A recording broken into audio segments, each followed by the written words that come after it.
Hello， 大家好，我是阿牛哥，要开战啦！话说国军加强戒备，贸易战打得不可开交，而取此一点，威震八方的台湾，同时也是兵家必争之地。在岛上的我们，随时面临着战争风险。但到底两岸会不会开战呢？这一直是大家关注的，也是国际关注的议题。先说结论啊，在2027前没有什么可能。如果想知道结果的朋友，你可以先中理了。话说，两岸兵凶战危其实是研究国际局势的各个专家都不会放过的地方。一家名为1954的美国网站刊登了一篇文章，这家网站主要是由美国保守派人士所经营的，主要关注国防跟军事的议题。文章里面提到，有情报来源声称，中共计划在未来的6个月内攻打台湾。而且这篇文章的作者认为，根据这些情报，中共攻打台湾已经不是会不会发生的问题了，而是什么时候发生的问题。情报来源还告诉记者，他们相信中共会在6个月内采取行动，因为中共领导人认为美国可能不愿意或没有能力阻止中国人民解放军入侵台湾。但事情有这么简单吗？像之前有媒体报道，中共军方可能会用5种方式来封锁台湾，例如发射导弹、切断海底电缆，甚至动用庞大的海军舰队。从军事上来看，中国的军队在过去10年确实积极发展，军事实力也增强了很多，这是个不争的事实。但是要不要打台湾，这不只是一个单纯的军事决定，更是一个非常重要的政治决定。但又有很多消息指出，从最近中共高层的情况来看，军方内部一点都不平静。所以阿牛哥今天要跟大家一起来聊聊国际专家是怎么看台海关系的。让我们先从中共内斗开始说起。最近不论是从新闻或是各个专家们都最先点出，中共高官还是在内斗个不停。最近有许多报道指出，中共高层人士，特别是军方的将领，可能因为内部斗争而落马。别的不说，光是在2024年结束，就有19个中上将落马了。一个需要开战的地方，第一个重点是需要自己的亲信，到时候才不会倒转枪口直指中南海。在伟帝2021年到2017年的第一个任期里面，他的主要目标就是清除军队里面江泽民派系的人员，像是郭伯雄跟徐才厚这2位军委副主席都在2014年左右开始接受调查，而中央军委政治部主任张扬也在2017年被调查，最后他在家中自杀。在清洗完江派人马以后，伟帝开始提拔他信任的人，其中很多都是他过去在福建第31军的老部下，像是苗华、现任军委副主席何卫东、现任火箭军总司令王厚斌、东部战区司令林向阳等等。而苗华其实是一个很特别的人物哦，他原本是陆军出身的，后来却被调到了海军担任政治委员。苗华在毕业以后就一路在第31军从事政治工作，一路升到第31集团军的政治部主任。在伟帝开始清洗江派人马以后，苗华在2014年被任命为海军政委。伟帝把华哥从陆军调到海军，就是因为华哥是他的亲信啊，可以帮他清洗海军里面的江派势力。所以在过去10年里面，在华哥的主持下，海军提拔了一批又一批属于伟帝的人马。华哥又担任了中共军队的总政治部主任，负责全军的意识形态、政治跟人事工作。这表示对所有军队的将领来说，华哥都拥有非常大的权力，任何想要得到升迁的人都需要得到我们华哥的推荐。由此可见，华哥对伟帝有多么重要。他一方面要帮助伟帝清除军中的敌人，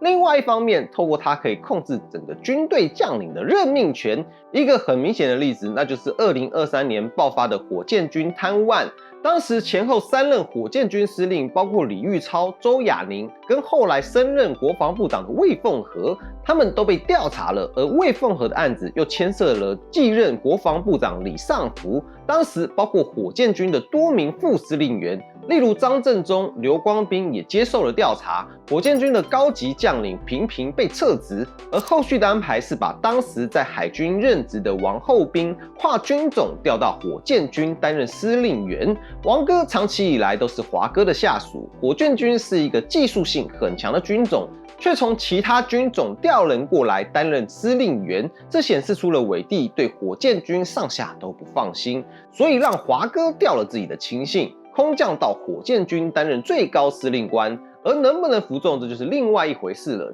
情况在2024年年底到今年上半年发生了巨大的变化，那些曾经被华哥建立起来对伪帝忠诚的将军们，开始频繁的被大规模清洗，其中有3个核心人物，就是苗华本人、现任军委副主席何卫东以及东部战区司令员林向阳。华哥在2024年年底失势，而何卫东则在今年3月被抓。何卫东15岁就加入了31军，在31军服役了35年，期间一直是苗华的下属。2014年，华哥开始在政治部工作，负责高级将领的选拔。何卫东在2019年晋升上将，并被提拔为东部战区的司令员。2022年更进一步成为中共军委副主席，是军队的第3号人物。根据媒体报道，东哥在今年的3月两会闭幕以后就被带走调查，之后又传出他突发心脏病，目前被关押在医院接受治疗。不只是东哥一个人出事，他的下属东部战区司令员林向阳也突然被抓。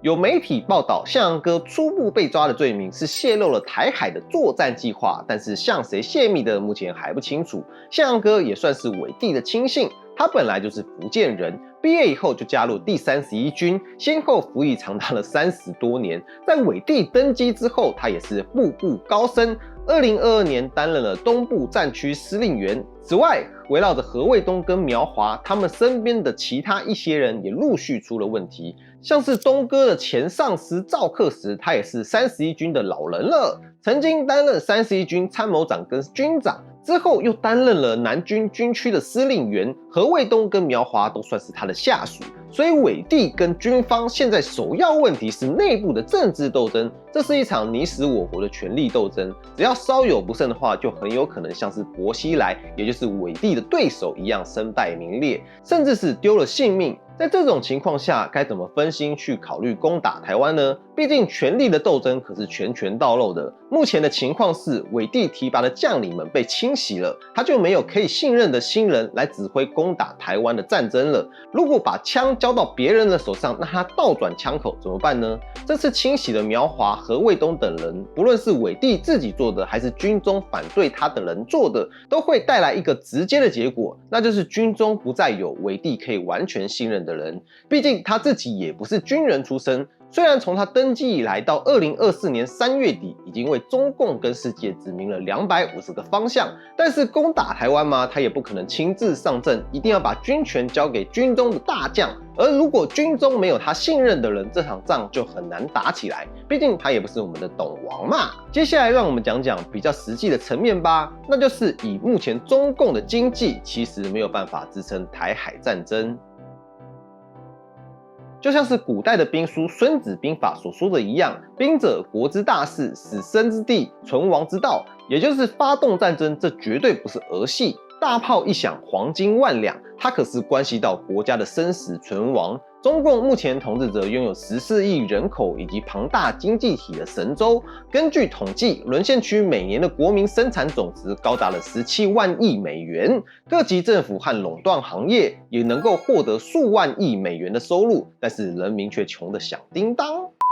但是在这看似强大的经济数字背后，却隐藏着许多深层次的社会问题跟经济困境。对于当下的中共来说，要攻打台湾不只是一个军事行动，更是一场可能动摇他政权根基的政治豪赌。自从2019年年底爆发新冠疫情以来，中共严厉的防疫政策就对沦陷区的经济造成了巨大的冲击，而经济增长一直是中共政权合法性的重要来源。一旦经济停滞不前，甚至是出现下滑，中共就失去了最重要的执政基础。在这种情况之下，民族主义就成了中共维持统治的最后一道防线。假如想要透过攻打台湾一举解决内部的问题，但一旦攻打台湾失败，这不只是民族主义的宣传破产，中共在沦陷区的政权也必然会面临崩溃的危机。最重要的是，由于中共在执政期间做了很多引发民怨的事情，一旦失去了权力的话，新的政权为了获得民心，很可能会对中共的高级官员进行清算。所以对中共跟他的核心成员来说，其实攻打台湾的话，真的是拿自己的身家性命来做赌注。那中共赌上了身家性命攻打下台湾的话，他能够获得什么好处呢？2021年中华民国的国民生产总值大概是8500亿美元，只占了中国大陆的5%。如果我们再考虑到拿下了台湾以后，中共可能突破欧美建构的第一岛链封锁，获得至关重要的台积电，解决在晶片产业上被卡脖子的困境，并可能借此来称霸东南亚，迫使美、欧、日、澳等国在某些利益上对中共做出让步，当然这是乐观估计啦。这些收益每年可能为中共增加2万亿美元的价值，让全年的经济总量达到了英国的水准，大概是3万亿美元。当然，如果两岸真的爆发战争，中华民国是不可能把所有有价值的资产都拱手让给中共的。如果战争一旦拖长的话，势必会造成两败俱伤的局面。战后的重建以及维持在台湾的统治，也会给中共带来巨大的经济负担。我们暂且不考虑这些负面因素，就用最乐观的估计来看，就算是中共成功拿下台湾，每年也只能在现有大陆 GDP 的基础上增加约17%的收益。但是这仍然面临着风险，还有收益严重不对等的情况。举个简单的例子，如果有人告诉你一个绝佳的投资机会，需要你拿出全部的家当，如果赌对了，你能获得17%的收益，但是如果赌错了，你不只是会失去掉所有的财产，甚至是可能会丢掉性命。那作为一个正常人的你，会参与这样的投资吗？即使是把收益率提高到25%、40%，甚至是50%好了，一个理智正常的普通人都不会参与这种丢了西瓜捡芝麻的赌局。当前中共的经济状况也并不是一片坦途，反而面临诸多的挑战。在这种情况之下，发动一场针对中华民国的战争，不只是收益非常有限，还面临巨大的政治、经济跟社会风险。除非有近乎100%的胜算，否则理性的决策者是不敢轻易下注的。但你说伟帝不是正常人？对中共来说，用庞大的身家去冒这一场可能导致政权崩塌的风险，在正常的情况下，应该除了病急乱投医，真的很难会选择这条路就是了。接下来我们来聊聊大家最喜欢比较也最难了解的军事实力吧。当谈到中共使用武力统一台湾的可能性时，许多人最关心的莫过于两岸的军事实力对比。当然，从表面数据上看，解放军规模、军费开支、舰艇数量都远超过中华民国。中共拥有200万军队，是中华民国的12倍，军费是我们的14倍，舰艇数量也是我们的7倍。它的整体军事实力好像比中华民国强大，这是一个客观存在的事实。但军事实力强大并不一定能够保证战争胜利。像是2021年8月，美国从阿富汗仓皇撤军，并把价值80亿美元的先进武器装备都给了塔利班。这并不是美军的战斗力不足，而是他的指挥决策出现了严重的问题。这个例子告诉我们，决定战争胜负的不只是军队的硬体实力，更包括战略部署、指挥能力以及后勤保障等多方面因素。尽管解放军整体的军力庞大，但真正能投入对台作战的兵力、军费、坦克、舰船、飞机，在它总体军力里面，只能说是占比有限。相较之下，中华民国的军力则是100%用于台湾海峡的防卫，而且军事实力强跟能够打赢战争是两回事。我们可以借鉴俄罗斯入侵乌克兰的例子。2022年2月24日，号称世界第2强的俄罗斯陆军动员了20多万人，试图从北部、东部、南部3个方向多路入侵乌克兰。这种看似声势浩大的战术，却暴露了它严重的缺陷，需要4条不同的补给线，争夺制空权跟密集的炮火资源，这给俄罗斯的后勤系统造成了巨大的压力。最终导致除了在东南部的战线取得一些进展以外，其他3路大军都遭遇到了惨败。目前中共在台湾周边进行的4面6点包围式海上军事演习，跟俄罗斯初期进攻乌克兰的分进合击战术有着相似的地方，都可能因为分散兵力而难以达到战略目标。中共如果想以武力统一台湾，最终必须派遣军队登陆并占领台湾本岛。而跨海登陆作战是所有作战形式里面最困难的一种，它的复杂性跟风险远远超过陆地作战。历史上最成功的登陆作战之一是1944年6月。英美联军发起的诺曼底登陆，在2个月里面，盟军共运送了200万人，跨越了英吉利海峡。但在跟100万德军守军的战斗里面，也付出了22多万人的伤亡代价。台湾海峡平均宽度大概180公里，最狭窄的地方也有大概130公里。以舰船每小时30公里的速度计算，跨越台湾海峡意味着这些登陆舰船将至少在台湾的防御火力之下持续航行5到6个小时，这将会面临极高的风险。美国布鲁金斯智库研究员欧汉龙在2007年曾经专门撰文分析为什么中共的军队难以攻克台湾。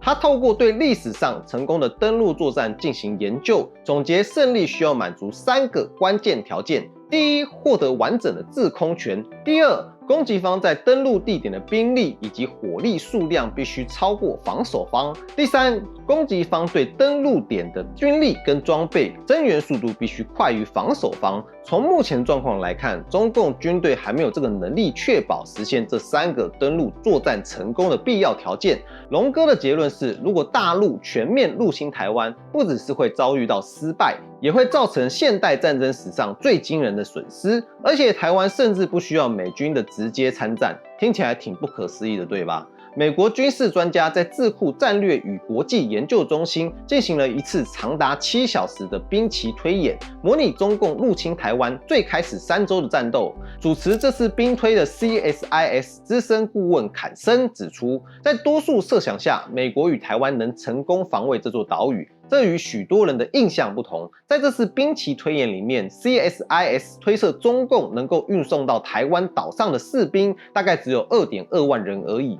远远少于台湾的17万守军。这显示在实际的登陆作战里面，中共可能面临兵力投送不足的严重问题。更重要的是，自从上世纪70年代以后，两岸的军力都缺乏实际的作战经验。中共新近服役的2艘航空母舰也从来没有参与过现代海战，像是辽宁号就是从乌克兰买来的苏联时代的老航母了，只有改装一下就用了，只能搭载24架舰载机，而山东号是中共自行仿制的，能够搭载36架舰载机。但是有一个比较大的问题，那就是中共刚研制的5代机，也就是歼35还没有投入使用，而且就算它服役了，也不能在2艘航空母舰起飞，而且目前中共的预警机也是一样，还是没办法在航母上起飞。中共目前海军加起来也就只有50架歼15舰载机，另外他们的型号还各不相同，至少有30多架是老式的，作战的时候还不能满油满弹起飞，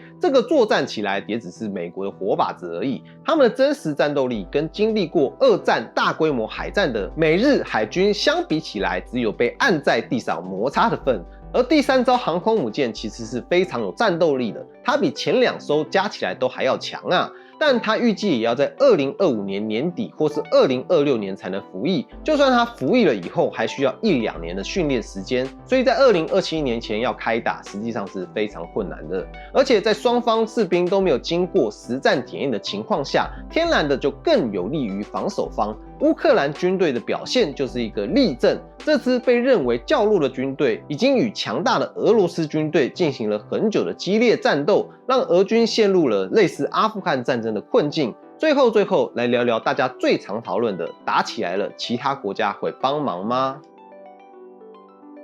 如果中共决定以武力来攻打台湾，除了要考量自身的军事准备以及经济的承受能力以外，另外一个至关重要的因素，那就是国际社会的反应了。特别是美国、欧洲、日本和澳洲等主要国家的态度，跟他们会不会介入台海冲突，美国会不会介入台海战争，以及介入的速度跟决心，一直是北平当局在决定到底是不是要打时的首要考量。美国曾经多次表示将会捍卫中华民国免受中共的攻击，这被外界视为有意提升中共的威慑。美国作为当今世界秩序的领导者，它最大利益在于维护二战以后由他们建立的国际秩序。这个秩序的核心是在不改变国家领土边界的前提下，透过非战争手段，像是经济、金融、科技、意识形态以及治理模式等，任何试图挑战这一国际秩序的国家，都可能被美国视为潜在的对手。跟俄罗斯主要仰赖